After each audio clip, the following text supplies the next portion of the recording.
Anies, Pak Ketua. Ya. Kemarin kan saya kirim link Ya. khutbah Syekh Panji Gumilang. Bagaimana tanggapan Bapak tentang khutbah yang panjang, tidak seperti khutbah Iya. kiai-kiai yang lain hanya 10 menit, ini 1 jam 10 menit. Banyak. Bagaimana tanggapan Nah, sebagai seorang sarjana teologi? iya. Saya memang jurusan penginjilan, saya pelajari dalam teologi itu ada namanya mata kuliah Islamologi. Islamologi itu saya belajar di situ bagaimana doktrin, terus silsilah dari mulai dari sejarah jadi Islam dalam perkembangan itu sudah kita pelajari. Dalam hal ini waktu saya mendengar khutbah itu memang saya mulai dengar nonton dari awal sampai terakhir itu hampir sampai sini.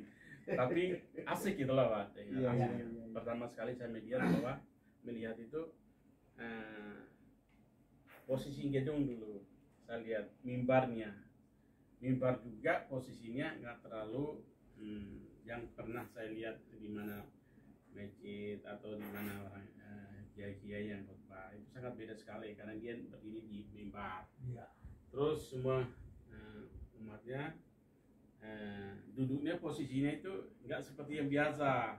Posisinya di kursi rapi menghadap semua arah ke sana. Itu satu penilaian bahwa wah ini model-model baru ya gitu. Ya, itu pertama. Setelah lihat itu saya mau dengar ini. Gitu. Setelah saya dengar pelajari ternyata menceritakan dalam perjanjian lama. Perjanjian lama itu dari PL sampai perjanjian baru. Tapi saya menanggapi perjanjian lama itu mulai dari menceritakan masalah Musa. Gitu. Menceritakan masalah bagaimana Musa itu bisa bawa keluar bangsanya, keluar dari penjajahan pada saat itu menghadapi memang sangat kesulitan. Tapi Musa ini kan bisa selamatkan bangsa ini dengan menghadapi masalah-masalah berat. Kalau cara manusia mungkin kita berpikir sekarang itu pasti biasanya ada iri hati, kebencian, macam-macam ya. Tapi pada saat itu menghadapi seperti apa? Karena menghadapi itu masalah berat. Ketika Musa menghadapi masalah itu kan kadang-kadang merasa tidak mampu. Terus dia mau lari kemana? Tapi setelah itu dia menghadap lagi, dia berdoa lagi. Dalam perjalanan itu. Terus maju lagi ketika dia kesulitan, bertanya lagi kepada Tuhan gitu ya, menceritakan tuh bagaimana bangsa itu bisa keluar. Diceritai semua itu. Jadi amati aja. Jadi konsep pandangan saya ke depan ya. Nah, hampir sama visi kita 3 pilar. Di sini kenapa Musa itu bisa mimpi bangsa itu keluar dalam kejayaan itu sengsara menghadapi ini. Itu sebenarnya konsep penyembelihan yang mulia itu seharusnya kita dapat ditiru banyak. Hal positifnya banyak sekali. Jadi cara membuat penyembelihannya, isi dari sejarahnya, konsep penerapannya itu saya merasa bahwa itu udah sama kayak di kita tuh pendeta. Hampir. Ya. Saya semua tahu perjalanan ini. Kalau saya tahu ini sepintas itu ada beberapa hal ya, sisi Amina, terus Abdullah pada waktu sejarah dari kecil. Tapi ini beliau ini udah dari mulai Adam sampai Tera itu dia punya turunannya, baru Abraham, baru setelah itu zamannya Erbah itu kan, Nuh sampai keluar Sem, Jafet ini keluar ini, mulai dicerita di situ sampai masuk aja Musa. Perjalanan sejarah itu memang panjang cerita, jadi saya tanggapi bagus. Saya senang sekali kalau ini kadang dilihat di situ. Itu Syekh kan nyampaikan ini bagaimana dia menghimbau Indonesia harus menjalin hubungan diplomatik dengan Israel. Gimana menurut Ketua itu? Ya, jadi gini, negara ini kan kalau kita melihat seharusnya kalau ingin jadi berkat semua orang ya, bukan pribadi istilahnya. Berkat semua orang itu banyak skalanya. Berkat mau jadi pemimpin itu bisa semua, tidak memandang itu ada putih, ada warna, agama, tetapi mari itu saudara. Artinya, nah, itu harus memiliki, tidak membedakan. Israel orang bilang itu bangsa pilihan, misalnya. Tetapi Israel itu pun ya manusia biasa juga. Jadi ketika kita berkomunikasi siapa saja, karena Tuhan bilang harus jadi bersatu. Karena kalau kita lihat kembali lagi ke sejarah, ya kita satu turunan. Itu aja kan kuncinya. Terus keluar dari mana? Betul. Ya, khotbah mengatakan kan, beliau sampaikan kita satu turunan. Terus kenapa harus kita pecah belah? Gitu. Betul. Ya kan? Israel itu sama. Jadi sebenarnya tujuannya satu ya. Ketika kita Tuhan masih kita produktif, ketika kita dipimpin di tanah ini, ya harus Tuhan akan dipertanyakan pertama adalah apa yang kau berbuat di dunia ini. Nah, kita akan menceritakan kepada Tuhan bahwa saya lakukan ini. Tapi ketika saat kita menanyakan, kalau Tuhan kan tahu apa yang kita berbuat di dunia ini, kok salah omong, kan bisa juga kita gitu. Lebih baik kita buat jujur dia dapat Tuhan di dunia ini. Jadi penyampaian firman itu sangat cocok sekali.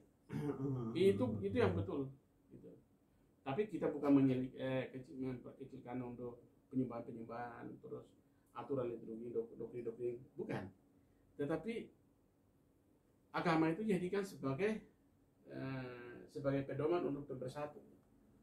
Bukan agama itu memperpecah belah. Iya, betul. Agama itu bersatu. Karena agama melarang jangan membunuh. Betul. Agama larang untuk tidak boleh fitnah, tidak boleh kebencian di dalam agama. Ketika kita bicara fitnah, kebencian aja, dalam perjalanan kita pun pasti akan macet. Macet apa? Banyak cara. Hukuman Tuhan tetap jalan. Kalau hukum dunia, ya pasti masih pengadilan. KPK masuk misalnya, silakan masuk itu. Tapi kalau bilang udah bahasa dia begini, udah kau jalan sudah. Itu orang adat tidak mau dia urus masalah. Orang adat pasti bilang, oh jalan sudah. Itu sudah hukum adat dia sudah mulai jalan.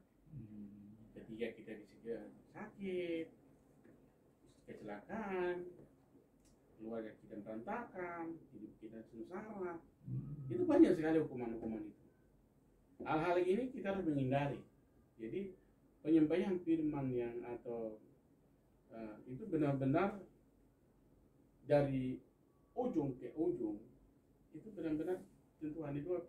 Khotbah itu saya sudah sebarkan teman-teman, pendeta-pendeta saya kirim semua. Jadi kita persoalkan di daerah misalnya, wah wilayah Kristen ini ada masjid mau masuk misalnya, masjid nggak boleh masuk, nah itu salah. Oh di situ ada tempat lokasinya orang Muslim, gereja mau masuk, nggak boleh masuk gereja, itu juga salah. Nah ini nanti Tuhan akan menanyakan, kok kapan bersolat di Papua lagi? Artinya di dunia sana, kan tanya gitu. Betul. Nah, kok bohong kan? Iya. Lebih baik janganlah. Karena bukan gerejanya, bukan masjidnya, tapi hatinya yang dibutuhkan oleh Tuhan. Itu bukan gerejanya. Kalau gereja namanya itu eklesia namanya. Iya. Masjid juga sama namanya eklesia. Itu beda mati. Ketika kita mati, tidak mungkin dia bawa. Posisi tetap ada. Generasi ada di situ. Tetapi yang membutuhkan kita adalah bagaimana hati mengasihi persaudaraan itu penting.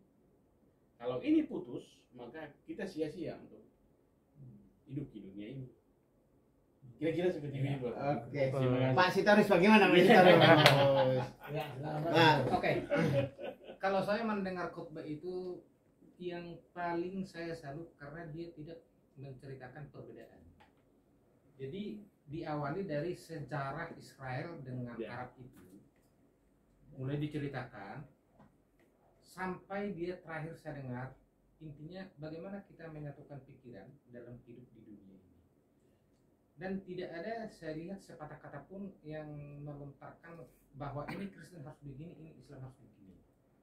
Jadi dengan latar belakang yang tadi, yang satu asal usul, satu katakan orang tua, terakhir saya dengar ini terjadi seperti ini karena ada orang-orang pintar yang punya kepentingan. Nah, saya ambil kesimpulan, oh berarti kalau seperti ini kita harus kembali ke awalnya. Kita runut secara ini supaya tidak ada muncul perbedaan. Jadi saya berpikir seperti ini. Perbedaan ini ada kalau kita rawat menjadi indah. Tetapi yang muncul sekarang, perbedaan yang sedikit ini diperlebar, diperbesar sehingga menjadi perpecahan. Iya. Nah, jadi seperti Pak Linis tadi, saya juga melihat seumur saya nggak pernah lihat duduk pakai kursi kalau ada sholat. Dan disiapkan sajadah di sebelah kiri masing-masing. Betul. Nah, maka begitu dimulai, saya agak tadinya bosan, lama banget khotbahnya ini, karena aturan dulu kan. Iya betul. Nah, tapi nanti kalau saya tidak dengarnya, saya tidak tahu endingnya seperti apa. Iya. Nah, begitu saya ikuti, selesai, saya putar lagi balik. Betul. Nah, jadi saya kutiplah dari inti khotbah itu bahwa perbedaan itu sangat indah kalau kita rawat. Sampai saya asumsikan pantas Tuhan membuat jari-jari kita ini tidak sama. Iya. Ketika terjadi perbedaan panjang pendek jadi indah. Kalau sama ini jadi kayak skop jelek saya pikir. Jadi memang luar biasa saya itu. Saya juga sebar kepada teman-teman itu, baik yang beragama Muslim yang beragama Kristen, dengan tujuan supaya mereka tahu bahwa perbedaan itu tidak perlu kita munculkan. Sangat bagus Pak. Alhamdulillah. Luar biasa.